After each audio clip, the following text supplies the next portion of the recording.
Hello. അപ്പോൾ ഇത് കഴിഞ്ഞ ദിവസം ബാക്കി വന്ന ചപ്പാത്തിയാണ്. നമുക്കൊരു കൊത്തു ചപ്പാത്തി ഉണ്ടാക്കിയാലോ?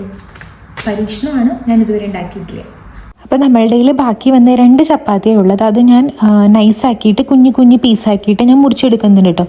ഇത് ഞാൻ വീട്ടിൽ എന്താണോ ഉള്ളത് അത് മാത്രം വെച്ചിട്ടാണ് ഞാൻ ഉണ്ടാക്കുന്നത്. അല്ലാതെ ഇനി വേറെ എന്തെങ്കിലുമൊക്കെ ആഡ് ചെയ്യണമെന്നൊന്നും എനിക്കറിയാൻ പാടില്ല. അപ്പോൾ അതേ നമ്മളിങ്ങനെ കുഞ്ഞ് പീസാക്കിയിട്ട് നമ്മളുടെ ചപ്പാത്തി മുറിച്ചെടുത്തിട്ടുണ്ട്.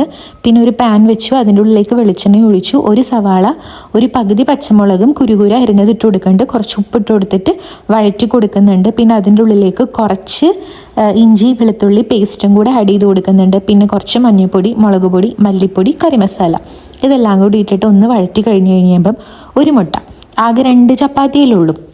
അപ്പോൾ ഒരു മുട്ടയും കൂടി ഇട്ടിട്ട് നമ്മൾ മുട്ട ചിക്കി പൊരിക്കൂലേ, അതേപോലെ നന്നായിട്ട് ഞാൻ ചിക്കി എടുക്കുന്നുണ്ട്.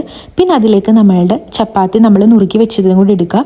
എൻ്റെ കയ്യിൽ ഫ്രഷ് തക്കാളി ഇല്ലാത്തതുകൊണ്ട് ഞാൻ ടൊമാറ്റോ സോസാണ് ആഡ് ചെയ്ത് കൊടുക്കുന്നത്. അത്രയേ ഉള്ളൂ. ഏറ്റവും ലാസ്റ്റ് പിന്നെ നമ്മൾ കുറച്ച് മല്ലിയിലയും കൂടെ തൂവി കൊടുക്കുന്നുണ്ട്. പിന്നെ നന്നായിട്ടൊക്കെ ഒന്ന് ഇളക്കി കൊടുക്കുക. നമുക്ക് നോക്കാം എങ്ങനെ ഇരിക്കുമെന്ന്. പക്ഷേ കഴിച്ചു നോക്കിയപ്പോൾ സംഭവം സെറ്റായിരുന്നു കേട്ടോ. എനിക്കിഷ്ടപ്പെട്ടു, രസം ഉണ്ടായിരുന്നു. ഇതുപോലെ ചിക്കനൊക്കെ വെച്ചിട്ട് ഉണ്ടാക്കാമെന്ന് എനിക്ക് തോന്നുന്നു. അപ്പോൾ അത്രയേ ഉള്ളൂ.